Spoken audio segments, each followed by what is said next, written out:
Shalom, Bapak Ibu yang dikasihi Tuhan. Bagaimana kabarnya hari ini? Saya percaya kita semua masih tetap dalam lindungan dan penyertaan-Nya. Walaupun kita berada di rumah, hari ini dalam kita masa-masa Prapaskah.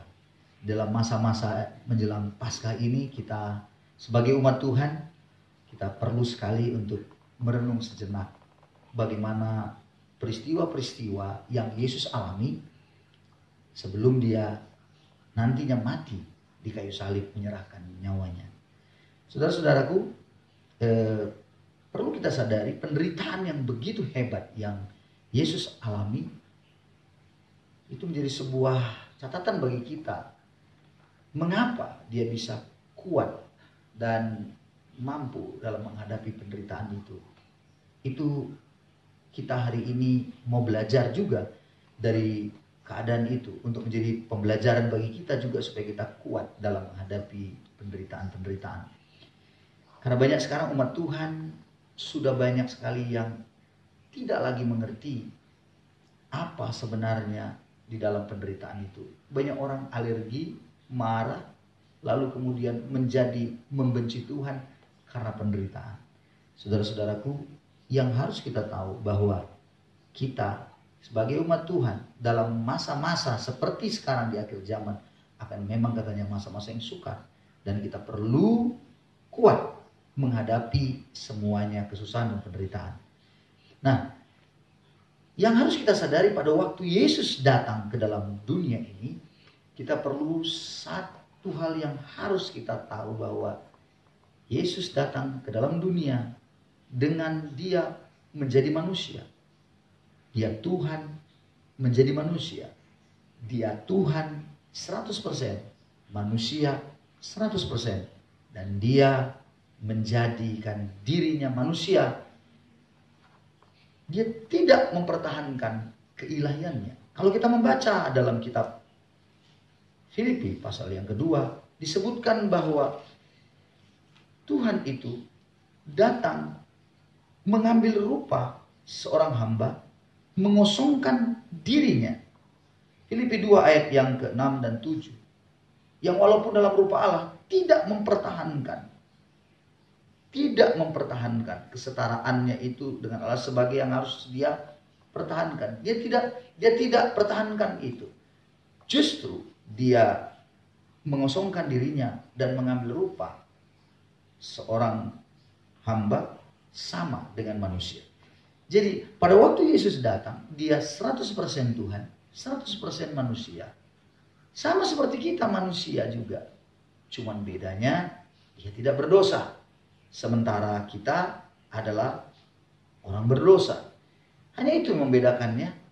Tapi semua yang dikerjakannya sama. Kita juga mengerjakannya, melakukan aktivitas sama. Dia lapar, dia juga bisa sedih, sama seperti kita. Tapi yang menjadi perbedaannya bahwa dia tidak berdosa. Jadi kenapa dia tidak berdosa? Karena dia Tuhan yang suci kudus. Datang ke dunia. Dan dia menjadi suci dan kudus juga sebagai manusia. Lalu kenapa dia datang ke dalam dunia? Dia suci dan kudus. Ingat saudara-saudara, Yesus kita bukanlah hasil hubungan suami istri. Kalau hasil hubungan suami istri berarti berdosa. Karena Adam, keturunannya sampai terus kita manusia semuanya sudah berdosa. Tetapi Yesus kita adalah dikandung oleh Roh Kudus. Jadi firman itu ya ada di dalam kandungan, janin itu ada di dalam rahimnya Maria. Jadi saudara-saudaraku, bukan hasil hubungan suami istri. Bukan hasil hubungan Yusuf dan Maria secara daging. Bukan. Tapi dikandung memang Roh Kudus. Firman yang menjadi daging. Kitab Yohanes berkata, pada mulanya adalah firman. Firman itu bersama-sama dengan Allah dan firman itu adalah Allah sendiri. Lalu ayat selanjutnya mengatakan, firman itu telah menjadi daging dan diam di antara kita. Jadi, saudaraku, waktu Yesus datang dalam menghadapi penderitaan yang akan dihadapi begitu berat. Dia menghadapinya sebagai manusia, sama seperti kita. Namun perlu kita belajar, kenapa dia bisa kuat? Kenapa dia bisa mampu menghadapi semua penderitaan itu? Kita akan melihat peristiwa-peristiwa sebelum dia mati di kayu salib, saudara-saudaraku. Kita mau melihat bagaimana Yesus itu pengalamannya atau apa yang dialaminya sebagai orang yang tidak berdosa, tetapi harus menanggung dosa nantinya pada kayu salib. Dalam 2 Korintus 5 berkata bahwa dia tidak mengenal dosa, dia tidak ada dosa, tetapi dijadikan menjadi dosa. Supaya apa? Supaya kita dibenarkan oleh Allah kita. 2 Korintus 5 ayat 21 mengatakan demikian. Dia tidak mengenal dosa, telah dibuatnya menjadi dosa karena kita, supaya dalam dia kita dibenarkan oleh Allah. Jadi penderitaan yang begitu luar biasa yang dihadapinya membuat bagaimana dia tetap bisa bertahan kuat, menyelesaikan semuanya tugasnya di dunia untuk menjadi tebusan bagi kita semuanya. Luar biasa. Bacaan kalau Anda membaca Matius 26 dan Lukas 22 sebagai pembanding bersama-sama, kita bisa membacanya di rumah. Matius 26, Lukas 22 itu menjelaskan atau memberikan sebuah peristiwa-peristiwa. Yang pertama, Yesus diurapi oleh seorang perempuan dengan minyak yang mahal. Murid-muridnya marah, mengatakan, wah itu pemborosan, kenapa tidak dijual saja minyaknya lalu diberikan kepada orang miskin? Tapi jawaban Yesus mengatakan, kalau Anda baca Matius 26 ayat yang ke-12, dia mengatakan itu menjadi sebuah persiapan untuk penguburannya. Jadi bayangkan, Yesus sudah tahu bahwa dia akan mati, dan perempuan itu mengurapi dia. Itu sedang mengatakan bahwa persiapan untuk penguburannya. Bayangkan, kita tahu bahwa kita akan mati, saudara-saudaraku, dengan cara yang mengerikan, dan persiapan penguburan itu sudah disiapkan. Lalu kemudian Yudas Iskariot, muridnya, mengkhianati dia. Bagaimana yang selalu bersama dengan dia 3,5 tahun, yang juga sudah melihat kebaikan kasih Tuhan yang besar, tapi juga menjadi pengkhianat. Alkitab mengatakan memang segala sesuatu harus digenapi. Nubuat bagaimana cara Yesus mati, ditangkap, lalu dijual, dijadikan 30 keping perak, kata Alkitab. Itu semua harus digenapi. Tapi Yudas Iskariot lah yang menggenapi itu. Bukan yang baik, tetapi yang jelek, yang buruk. Dan pada akhirnya kita tahu Yudas Iskariot matinya bunuh diri karena dia menyesali menjadi seorang pengkhianat. Tapi yang saya mau katakan, bagaimana Yesus bisa merasakan penderitaan juga, bagaimana muridnya berkhianat. Lalu pada waktu jamuan makan, Yesus sudah mengatakan bahwa ada muridnya yang menyerahkan dia.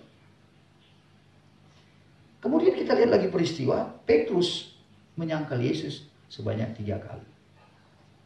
Lalu saat dimana di Getsemani, Yesus butuh sekali ada orang yang mendukung dia. Tapi murid-muridnya semua tertidur, tidak mendukung dia. Sampai kalau kita melihat ketika Yesus ditangkap, semua murid-muridnya meninggalkan dia. Dia tinggal sendirian menghadapi cercaan, hinaan, di hadapan mahkamah agama, di hadapan ahli Taurat, orang Farisi. Dan sungguh tidak ada seorang pun yang menemaninya. Sungguh sebuah peristiwa, sebagai manusia akan ada masa sendiri, dan kita harus menanggung semuanya itu dengan diam. Kekuatan dari manakah yang diperoleh Yesus sampai akhirnya dia bisa menghadapi semua penderitaan? Saya percaya bahwa hal yang diperoleh Tuhan itu adalah di Getsemani.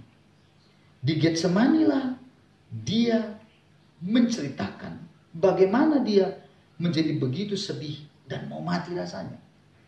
Dalam kitab Matius 26 dikatakan dia sangat sedih, ayat 38, dan mau mati rasanya. Dan mengajak muridnya, tinggal di sini berjaga-jagalah dengan aku.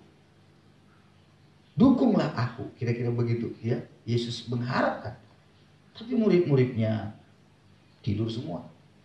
Yesus berdoa, dia berkata, ya Bapa, jikalau sekiranya mungkin, biarlah cawan ini lalu daripadaku. Kenapa dia mengatakan itu? Cawan penderitaan yang dia akan hadapi, dia akan terima itu memang sangat berat. Dan dia sebagai manusia, ini manusia ini saudara-saudaraku. Kemanusiaannya itu.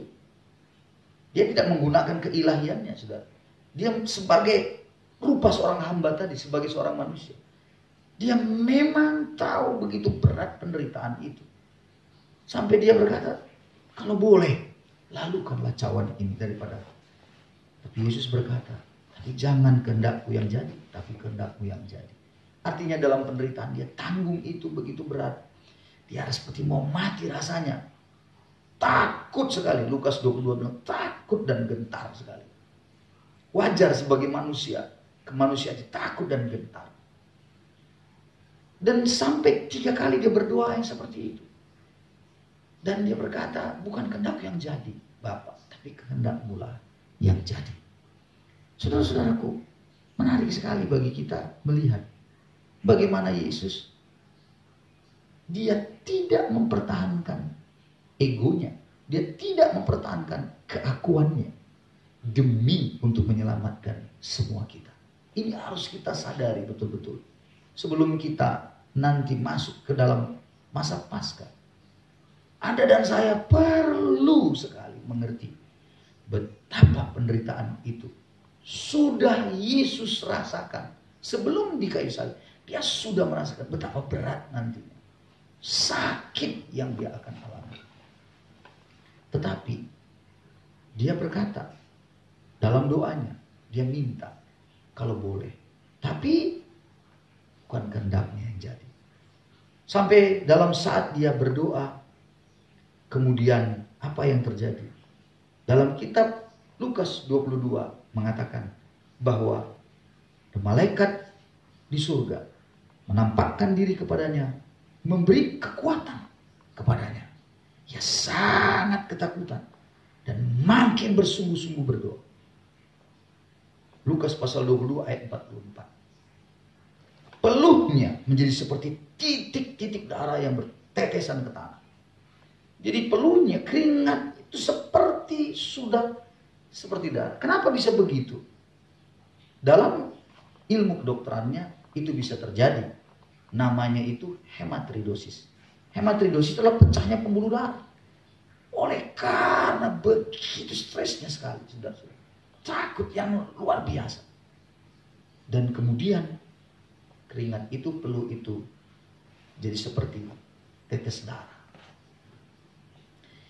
Saudara-saudara, tidak gampang memang Yesus menghadapi penderitaannya di kayu salib. Tidak gampang. Bayangkan dia harus menghadapinya sendiri. Tidak ada orang, tidak ada siapapun yang menemani dia, yang membela dia. Dia tahu bahwa saatnya memang harus tiba. Walaupun dia memang bisa mencari pembelaan itu. Bisa. Tetapi dia tidak melakukannya. Untuk apa? Karena untuk itulah dia datang ke dalam dunia. Menyelesaikan semua dosa-dosa kita. Di kayu salib dia tanggung semuanya. Dan Bapak Ibu Saudara harus mengerti. Harus betul-betul kita pahami. Betapa baiknya Tuhan itu bagi kita. Betapa baiknya. Saudaraku, kalau begitu, kalau saya ditanya dalam diri saya, apakah yang membuat Yesus menang dalam penderitaan itu di kayu salib? Sebenarnya kemenangan yang sesungguhnya dari penderitaan itu adalah saat dia di Getsemani. Di Getsemani lah dia memperoleh kemampuan, kekuatan untuk menanggung penderitaan itu. Di Getsemani lah dia mendapatkan suatu kekuatan yang sungguh-sungguh melimpah, sehingga dia mampu menghadapi penderitaan. Saudara-saudara, apakah Getsemani itu sebenarnya? Kalau kita belajar dari kebenaran ini, tempat di mana Yesus selalu memiliki sebuah persekutuan dengan Bapaknya. Getsemanilah di mana dia menaikkan semua jeritan dan kerinduan-kerinduannya.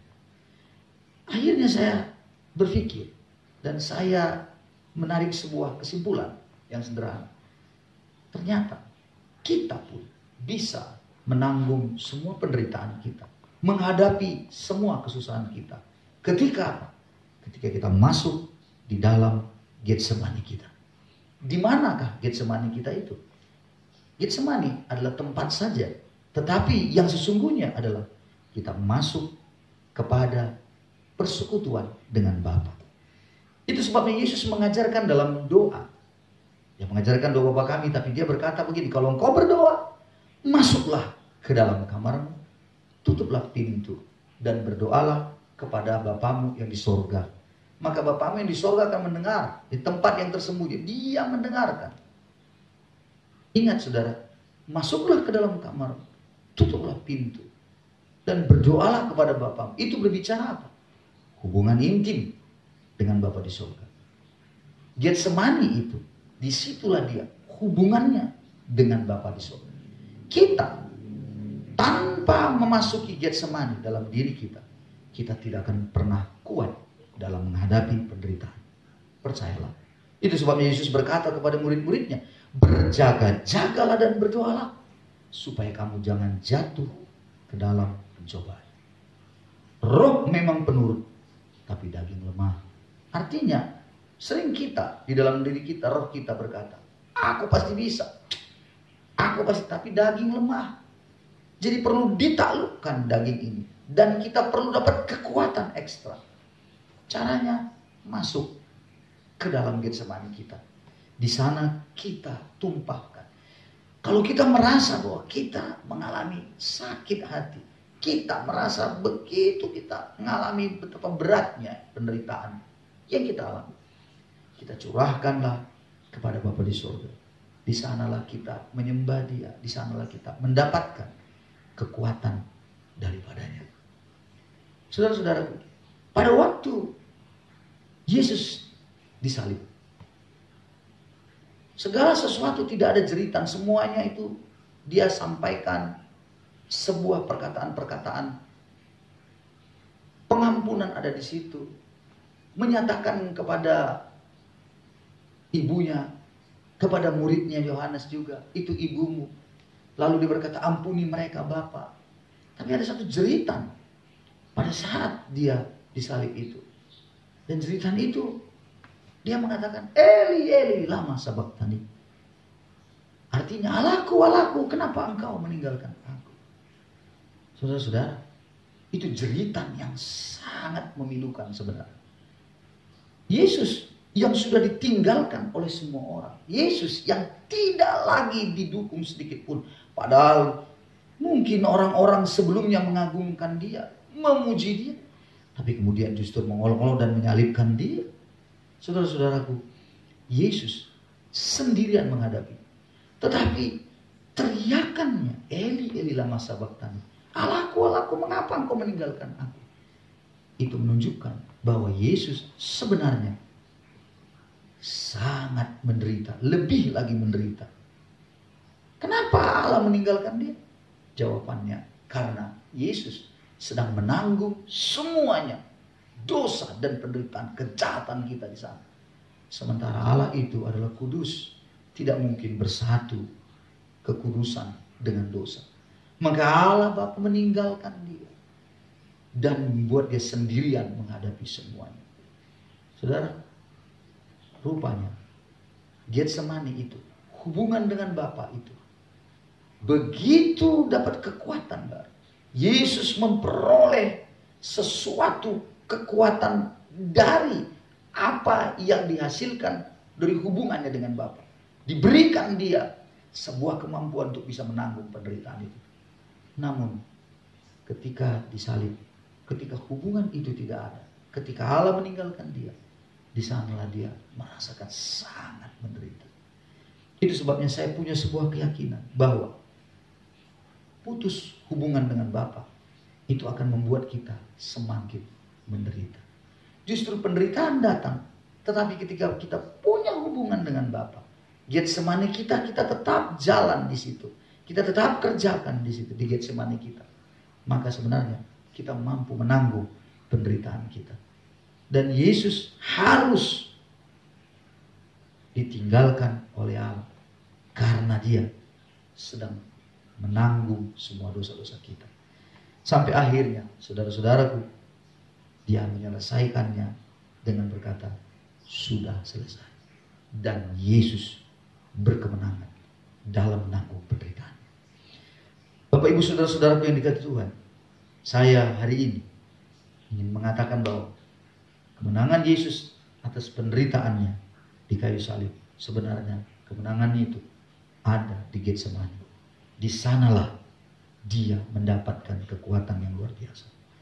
Oleh karena itu, saya akhiri hari ini untuk kita semua menjadi sebuah perenungan dalam masa-masa prapaskah ini. Untuk kita sadar, untuk kita hari ini betul-betul mengerti bahwa tanpa Getsemani kita, tanpa hubungan manis kita dengan Bapa di sorga, maka semuanya akan menjadi susah dalam hidup ini. Penderitaan akan semakin menderita, akan semakin kita rasakan penderitaan. Kesusahan akan semakin menyusahkan kita. Tetapi ketika kita berada di dalam hubungan dengan Bapa, kita akan mampu menanggung penderitaan kita. Pertanyaan saya hari ini, saya akhiri, apakah penderitaan Bapak Ibu, saudara-saudaraku semua, apakah pergumulanmu hari ini, pergumulan dalam uangkah, anakkah, suamikah, istrikah, atau pergumulan masa depanmu, jodohmu, atau apa saja yang hari ini membuat engkau mungkin mengalami kesusahan, penderitaan. Camkanlah bahwa Getsemani lah yang akan membuat engkau mampu dan kuat menghadapi semua. Tuhan beserta kita semuanya, dan saya berharap kebenaran ini bisa memberkati saudara. Majulah terus, jangan takut dengan penderitaan. Hadapi di dalam Getsemani Anda bersama-sama dengan saya. Tuhan memberkati.